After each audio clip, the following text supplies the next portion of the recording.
Welcome.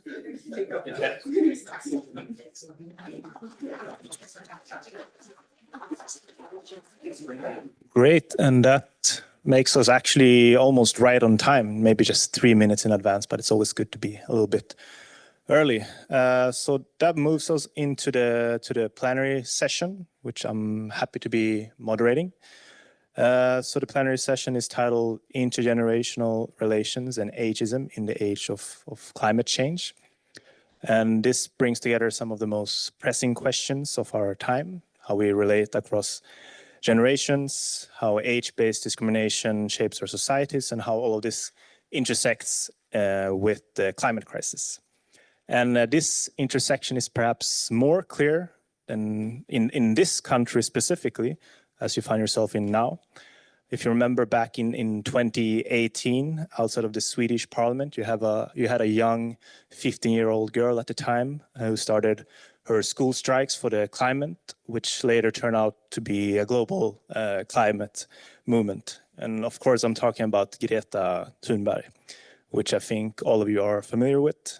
And there are, of course, a lot of opinions surrounding her activism and her speeches as well. But I think it's fair to say that this discussion of intergenerational relations and ageism really entered the public discourse in connection with her rise. So it is a subject that has more than meets the eye, and that's why I'm also very happy and also a little starstruck to be able to introduce Liat Ayalon to discuss this. So Liat, if you come down here.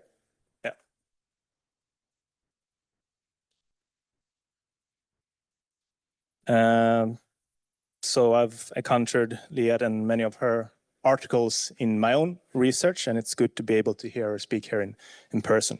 And just to give you the more formal introduction of Liat, so you know that as well. So Liat Ayalon is a clinical psychologist and a full professor in the School of Social Work at Ilan University, Israel. Her research primarily focuses on ageism, prejudice, discrimination, and stereotypes based on age. And Professor Ayalon's work also explores the intersection of formal, paid, and informal, unpaid by family friends, care for older adults. And she has examined various formal care services, considering the perspectives of older adults, formal care providers, and informal caregivers. In addition to her research, she also serves as the board of International Psychogeriatric Association and consults with national and international organizations on developing and evaluating programs and services for older adults. And in recent years, she has expanded her research to study intergenerational relations and ageism in the context of climate change, emphasizing the need for solidarity across generations. And she was recognized by the UN Decade of Healthy Aging as one of the 50 world leaders working to transform the world to a better place in which to grow old. So now I'll pass over the mic. Thank you very much. Hello.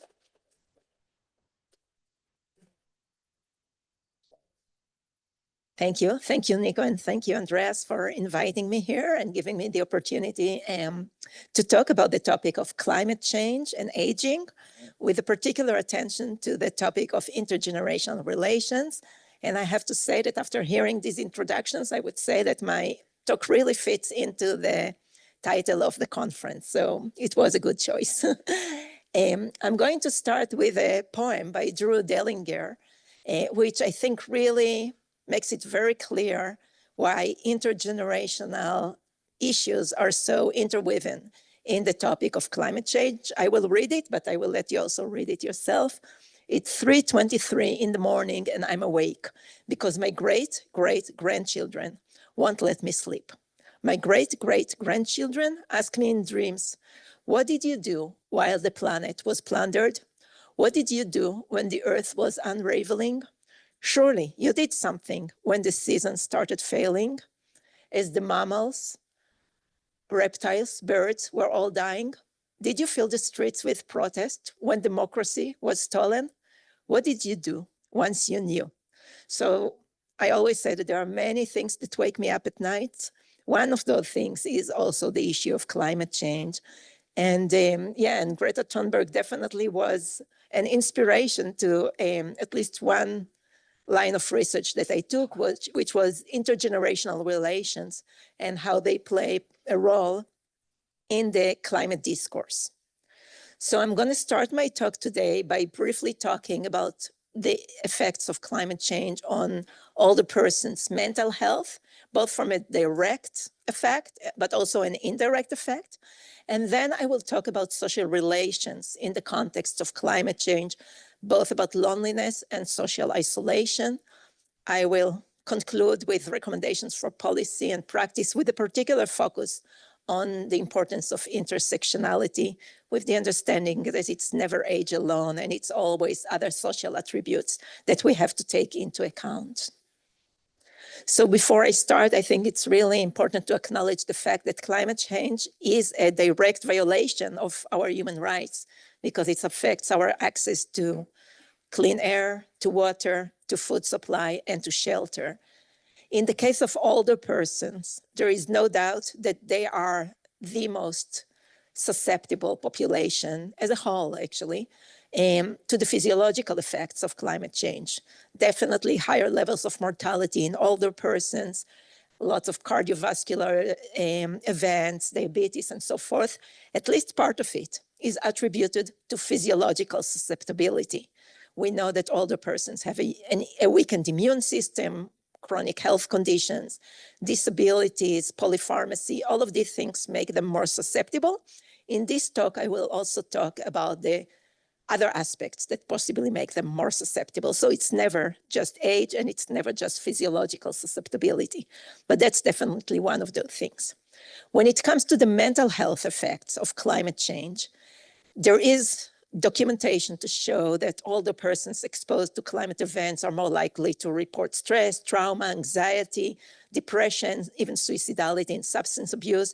There is definitely research showing that exposure to air pollution and also exposure to climate disasters is associated with a higher risk for dementia in older persons.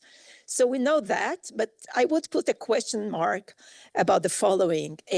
For sure, older persons are more susceptible physiologically to climate change events. However, when it comes to mental health, there is actually a question mark here because there is research that shows that sometimes younger persons are more susceptible than older persons emotionally. And we've seen that during the pandemic. We've seen that also with research looking at war effects on older versus younger people. So I think that the research is still mixed there about the emotional susceptibility of older persons. And I would claim that perhaps, but I haven't seen a systematic review on that, perhaps older persons are physiologically susceptible, but could be emotionally more resilient than younger persons. I'm now moving to another type of mental health effect that I will briefly discuss, which is solastalgia. That's the distress associated with environmental changes. And it's composed of two words, solace, comfort, and desolation, the abandonment or isolation. And I'm just touching on that and giving here two examples from two different studies. One conducted in Israel with a couple of different population groups.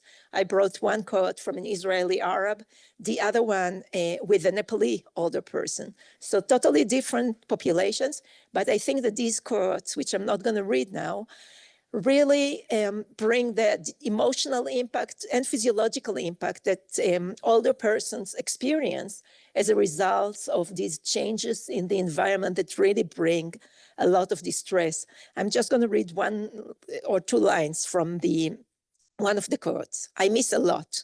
We used to sit together, open the doors, and watch the rain. Sometimes we used to walk in the rain so that our clothes will get soaked wet. This used to make us happy. So it really talks about the social changes that have taken place from the perspective of these responded. The other quote actually talks about food supply and how it has changed from organic food to food that is kind of being produced and has pesticides and so forth, again, because of environmental changes. And both situations really result in emotional distress among older persons.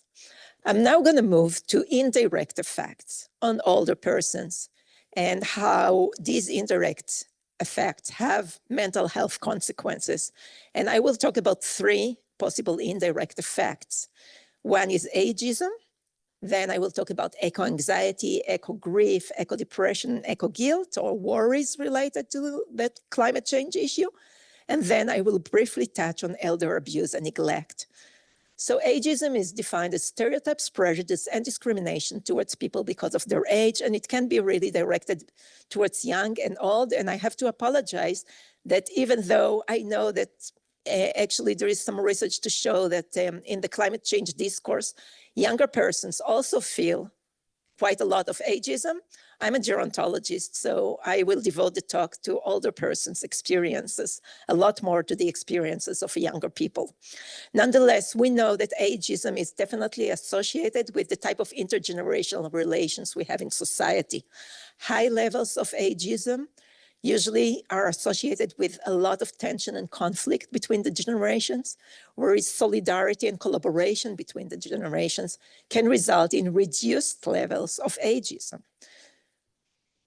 If we look at politics and how political discourse is taking an intergenerational angle, we see that many times younger people are being blamed for being lazy, for self-obsession, for not being hard workers and so forth, whereas older persons are being blamed for the nuclear war, for the economical situation, for the Brexit, and for many other crises. In this particular research that I will be presenting, I will situate the entire climate change discourse in the context of intergenerational relations. And as I said before, I think that we have to acknowledge that both young and old people are potential victims of tension and conflict in the climate change discourse. What we did, and actually my co-author is here with me, Shanjuti Roy, what we did was to conduct a Google search looking for influential climate activists around the world. And we looking at different search terms to identify the most influential ones. And then we tried to identify their views regarding who or what is responsible for climate change. We extracted quite a lot of information from their online discussions. And we tried to conduct summative content analysis using age terms to really take a better understanding of how intergenerational relations play a role there. And what we found was that the younger climate activists, and definitely the climate change is characterized as a youth movement, younger climate activists tend to explicitly blame older people and adults for the current state of the climate. They blame older people and adults for their inaction in the past and in the present, and for their carbon footprint throughout the years. They also blame adults and older people for the suppression of youth voice and for really not allowing the younger generations an opportunity to make an impact and to change the global order. And these are just two quotes that I brought from two climate activists, and I will read part of them. The first one is from Greta Thunberg, who is Swedish, so she deserves to be read. And basically she says, "You say you love your children above all else, and yet you are stealing their future in front of their very eyes." And it continues, and other activists from different parts of the world are kind of using the same rhetoric. When we looked at older activists, and we actually didn't mean it to be a division by age, but that's what we found, that older activists tend to recognize the same realities and kind of actually internalized these blames, and they focused on younger generations as the victims and themselves as the perpetrators. However, older activists also were more likely to kind of reach out and offer some collaboration and solidarity and hope for collaborative work. And I brought two quotes. I will very briefly read one of them. The first one is from a Costa Rican diplomat who says that our responsibility is to leave our home better than we found it, so that future generations, no matter where they are born or to whom, can thrive, and so on. Same goes with the UN Attorney General, who again really relates to the claims made by younger people. And he's saying these school children have grasped something that seems to elude many of their elders. We're in a race for our lives and we are losing. I'm now moving to a different study. Following the analysis of lead activists, we try to see what's happening on the ground. And we approached lay people, this time in Australia, and kind of asked them, what do they think is the role of the different age group in the climate change? And what we found actually was quite a divide by age. So that if you look here, it was the older persons who were most likely, and these were open-ended questions. This was an open-ended question and we analyzed it thematically. But what we found was that the older persons were most likely to acknowledge intergenerational solidarity and collaboration. When younger persons spoke about themselves, they were most likely to see themselves as leaders and were most likely to also blame older persons as being indifferent and uncaring. The opposite was true for older persons who were most likely to see themselves as wise and well-wishers, and actually most likely to see the younger generations, least likely to see the younger generations as leaders, most likely to see them as indifferent. So I think that also when you look at lay people, you can understand that this intergenerational divide penetrate the mindset of everyone, basically. And to conclude, I think that this discourse really shows how older persons are being blamed for contributing for greenhouse gas emission, for failing to act. They're being portrayed as villains or greedy geezers. And this is internalized by older persons. And if we go back to the literature on ageism, we know that ageism has a detrimental role on our health, but also on our mental health. It is likely to result in reduced engagement in health behaviors, but possibly also reduced engagement in the climate change movement. It's also likely to lead to higher levels of social isolation and loneliness, as I will show you in a couple of slides. Self-directed ageism also is likely to result in self-blame, worse well-being, worse health, and shorter life expectancy. And I'm not going to present it here, but I can say that other research that we conducted, when we looked at climate change movements that are led by older persons, what we saw again and again was this self-directed blame and caring about the younger generations, despite the fact that I started this presentation today talking about how actually climate change has detrimental effect on older persons. I'm now moving to another indirect effect, which is eco-depression, eco-anxiety, eco-guilt, and so forth. And these are really the apocalyptic predictions about future climate change events. And these worries about the future are more prominent in younger people and in women, actually. On the one hand, we know that being worried could be a good thing because it might motivate people to act, but it also can result in depression, anxiety, and distress. Given the intergenerational dimension associated with climate change, we try to see whether negative ageist attitudes towards older persons can predict some of these worries.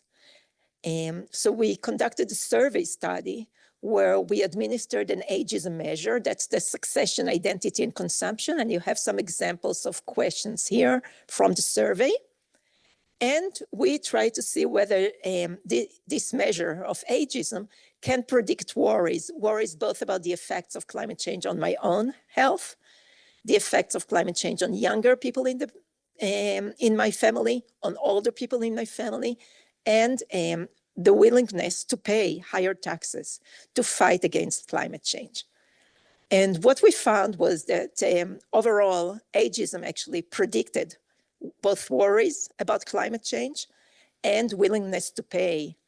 And it is possible that this view of older people as vulnerable members of society is being instigated even more by ageist attitudes towards older persons. I think that the fact that people were more willing to pay higher taxes when they were also more ageist kind of shows that maybe having someone to blame for the situation is in a way helpful It makes us want to do something, but obviously it's a bad thing in many other ways, but it serves as an incentive to take climate change action. We expected an interaction between age and ageism as predictors of worries about climate change, and this was not the case. One hypothesis that we had was that maybe there is a difference between chronological age and subjective age. And had we looked at the way people feel about their age rather than their chronological age, we would have found an interaction here, but we didn't do that, so I cannot say why. I'm going to just conclude with the last example of an indirect mental health effect, and that's elder abuse and neglect. There's very little research on that, but I think it's really important, and that's why I'm presenting it here. A systematic review of abuse during evacuation has found that the most common type of abuse is financial abuse that takes care during evacuation. And obviously, I think we need a lot more research on that. We also know that during evacuation, older persons who live in long-term care institutes are the ones who are most likely to die. This is also a type of abuse if we think about it more broadly. So we have to keep that in mind, the understanding that during evacuation, the people who need care the most are the ones who are being neglected, basically, from receiving such care. Another type of abuse and neglect that has not been tested, but I think should be, is the aggression. And there is research to show that during very hot days, people are more aggressive. There is also some research to show that women are the most vulnerable to such aggression. This has not been looked at with regard to older persons, but I think this is a call for action. I think there needs to be research to look at elder abuse and neglect in the context of climate change. I'm now moving to the second topic that I wanted to discuss, which is social relations and how they play a role in the context of climate change. And before I do that, I will make a distinction between social isolation, which is the objective lack of social ties, and loneliness, which is the subjective feeling of being alone. And I will be talking about both today. So I think that the most well-known association between social relations and climate change is really the view or the understanding that social isolation puts older persons at risk. And we know that since the 19th of the previous century, with research that tried to understand mortality during Chicago heat waves.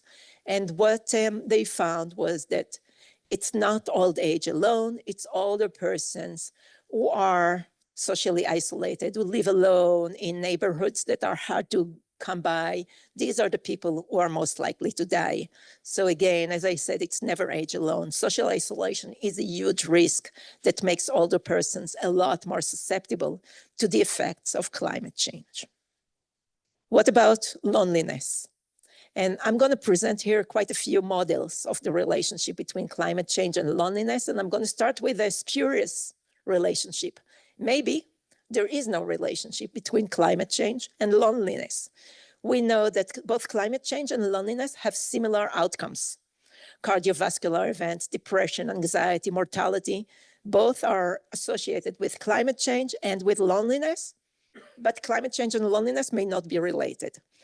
They also share some similar moderators. Older persons are more susceptible to climate change and to loneliness, people of ethnic minorities, women, and so forth. Yet, the two may not be related.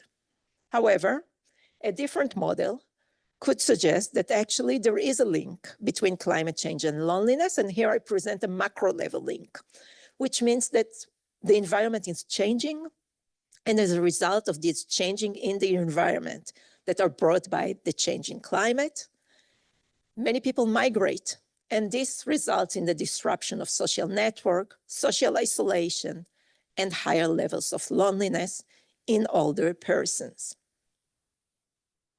And I'm going to give one example from a study that has just been concluded, looking at older persons in Nepal. And Nepal is, I think, a country that can be characterized as a country that gets older before it gets richer. So it's experiencing a dramatic demographic shift. A very substantial aging population is coming up, yet it is also struggling financially, and it is struggling with the effects of climate change. So despite the fact that this country has contributed probably the least to the change in climate, or one of the least, it is certainly one of the most affected by the change in climate. And this study is based on interviews with 54 older Nepalese over the age of 60 who come from a very rural, agriculture-oriented area, and 11 stakeholders at that local level. And what we found was high dependence of the older persons on the younger persons. And I brought one quote that kind of illustrates that. "It's okay if I die. I feel like if someone young saves me during a disaster, I can live. Otherwise, I don't think I will be able to make it out." So it really shows the dependence on younger persons. However, younger persons are migrating. And here is another quote. "Among two sons, one lives in Kathmandu, the other in Dolalgat. We, the old couple, are left alone in the house. Living is not living, Leavin, is not only a physical thing, it's also an emotional and a mental thing." And this is another quote that kind of shows how there is an intergenerational division also between the children and their older persons. "All 5 of my children are educated and intelligent. I'm dumb now, though I taught them what to do and what not to do. I gave birth to 5 children and raised them anyhow through thick and thin to make them able to live in the world. Now they live on their own." So it really shows how the divide is not only by physical distance, but also by emotional distance. And I know that modernization theory has been criticized extensively about not really explaining well differences between countries. However, I think that in the case of Nepal, actually modernization theory does a pretty good job in explaining the situation and the reduced status of older persons and their social isolation and loneliness, migration of younger people, and the irrelevance of older persons' knowledge, I think, are major contributors to this. I'm now going to go to a different pathway between climate change and loneliness.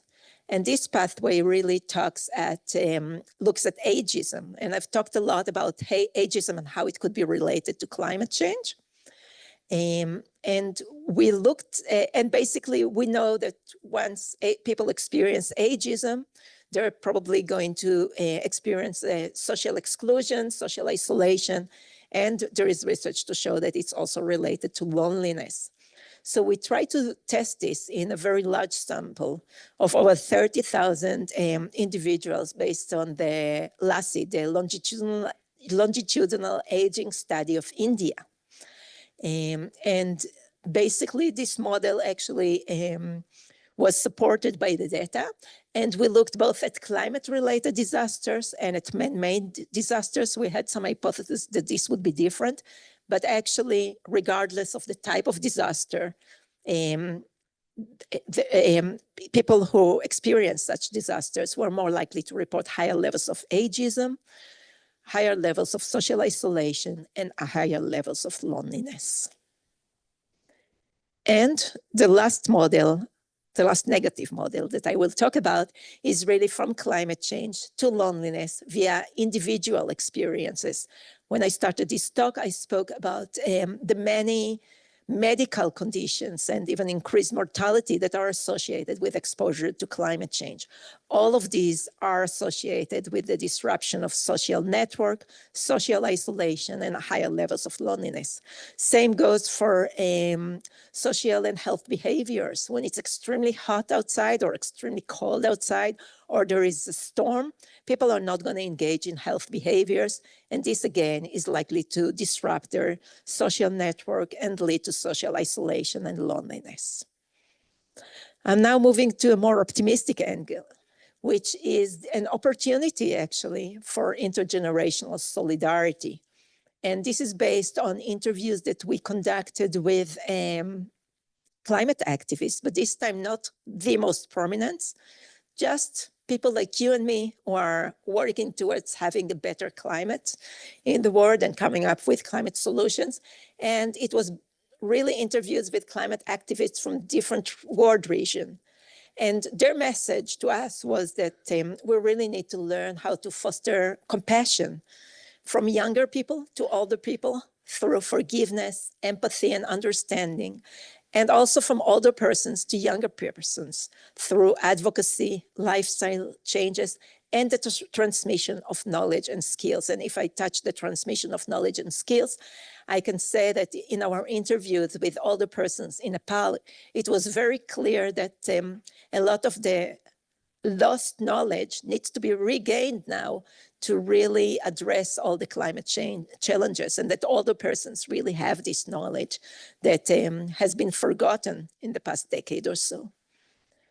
So just to say that the climate change, I think, really has polarized generations, and that's why I kind of became interested in the topic.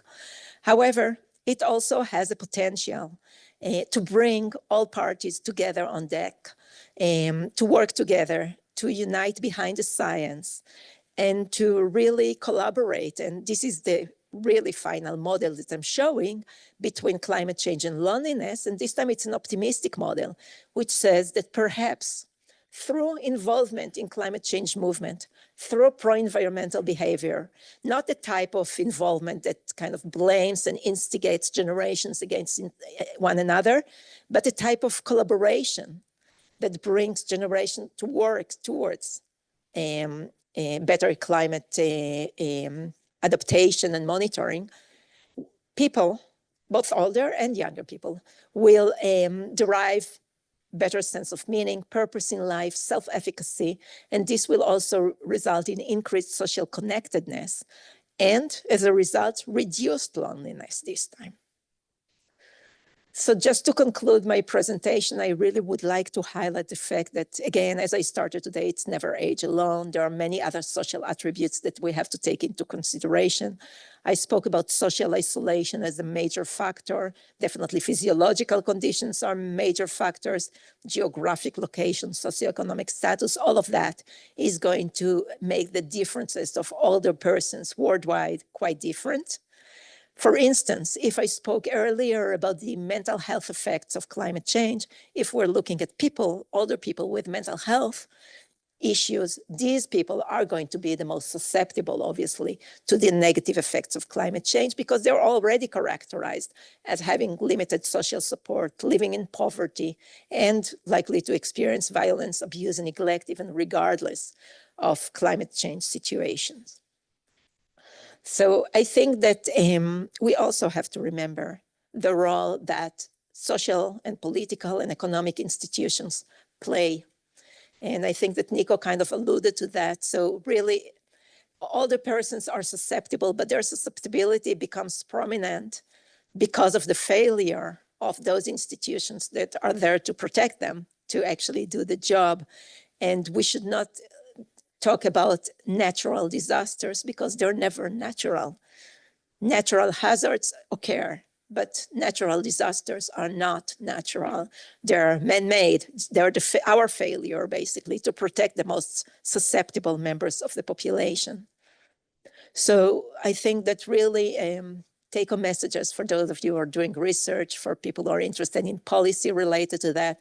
I think that we do need to improve our understanding of intersectionality when it comes to older persons and climate change, to move to critical gerontology, which really looks at the role of social institutions in turning hazards into disasters. And we know from research on ageism that bringing generations together results in reduced ageism. I believe that bringing generations together is also going to result in better success in the climate change efforts. So definitely to work together collaboratively rather than in a blaming way towards making a change. Educational interventions, again, we know they're very effective in reducing ageism. I believe that they can be effective also in bringing together the generations around the topic of climate change. And the last is really to make sure that policies that address climate change also pay attention to older persons. And this is not really the case at this point. So we have, in some places, in some countries, climate change policies, but they rarely address older persons as a unique population. Same goes for policies related to older persons. Now there is a movement towards the UN Convention for the Rights of Older Persons. I certainly believe that the topic of climate change must be integrated also into this convention. So we really need to find a way to merge the topic of aging and the topic of climate change. These are just some relevant readings that I cited and some of the papers that this talk was based on. I chose this photo of my lab members, and I wanted to mention a couple of them. And actually, not everyone that is mentioned is in the photo, but I like the photo. So I thought I will present the photo. And then I would like to thank Shinjuti Roy and Natalie Ulitsa, who are here with me. And they have really contributed to a lot of the work on climate change. And also to Shlomit Aharoni-Lir, Rabab Awad, Shiny Das, and Peter San. There are many others actually also in the photo, but they have not worked on the topic of aging and climate change, so I didn't put their name there, but thank you.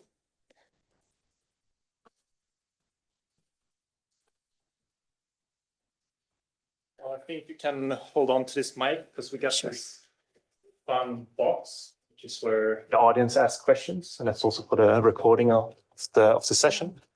But thanks for a really interesting presentation, and now we'll move into the Q&A session, so to say. So, any questions? Yeah, over here. Thank you very much, Liat Ayalon. I hope I get your name right. I'm happy about your presentation and the fact that when you were ending, you spoke about the contribution that education can make, and then also the collaborations. I just want to, just a little comment that, you know, the West is different from where I am coming from, and we have more problems than you have. And in solving aging problems like we are talking about, we have 5 institutions known as the PRIME, the political institutions, religious institutions, educational institutions, health, and then marriage or family, all coming together to help with this situation. But on the part of my place, none of these institutions are working because even our policy, aging policy that has been there for many years, is not passed in our parliament. That is political. But one gerontologist, social gerontologist, who was my mentor, Professor Araba At, said aging or old age is young people's problem. And so what we are trying to do now is that instead of waiting for people to become our age before all this education is given, we are starting in our curriculum in the schools, we are starting from the basic to talk about aging so that as the young people grow, they know what it entails and what goes into you as you age. And some of these changes that are coming, because the changes are breaking our extended family system that were bonding us as a people. And so when you start from the base, then by the time they get to the university and they become older, like some of us here, they may have the information and they can also inform policy. And so I'm thinking the West is a bit different. You may have the institutions, you know, well established, the homes and everything, but Africa, Ghana, where I come from, and that was the main reason why we set up a Center for Aging Studies. That is the first and the only center for aging in West Africa. So we are training, we do a lot of engagements so that these things can be sent across all African countries. They come, some of them come for their PhDs and other things, so that at least the information can get down there. But for now, we don't have that. And I think it's something that maybe if you had looked at some of the publications that Africans have done, maybe you could have teased to, you know, add up to what we saw. But on the whole, it's a very good presentation. I'm taking some home also for us to see what we can also do best to be able to, you know, improve on our climate and also the the effect that it has on aging or old age. Thank you very much. Thank you. And I think that what you're saying is very true. Like we age from actually the minute we're in the womb or we are born. And that's why I'm always surprised about intergenerational tension, and also for myself about even being ageist, because I think that it's one thing to discriminate one group that is not you, but to discriminate a group that is going to be you at some point. Yes. How is that happening? And I think that you're right. I think that educating people to age has to start at playground. When you start at 60 or 70, it's way too late. We've already aged. So thank you. Yeah. Any other questions? Okay, pass it on. Thank you so much, Prof, for the presentation. It was beautiful. As you were making the presentation, I was actually reflecting, particularly as somebody coming from South Africa, and we having some provinces in South Africa that are deeply hit by climate change. You get to look at what's happening in KwaZulu-Natal and in the Eastern Cape, where almost every year we've got these cycles of, climate change disasters happening in there. And I also liked the part where you reflected the impact that these have, the disasters that have on talk of, the elderly, linking it to isolation.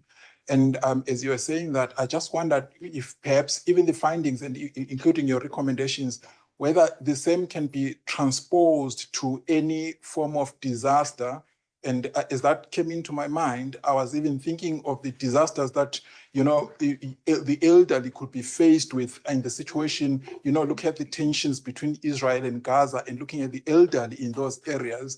Do you think they are also suffering from the same fate as well? And what could be the role, practical, concrete role of social workers and the related disciplines in ensuring that they rescue the elderly in this kind of a situation? Thank you. So first of all, I will start crying if I keep talking about it. But we did do a little bit of research on intergenerational relations in the context of the war, and but only in Israel.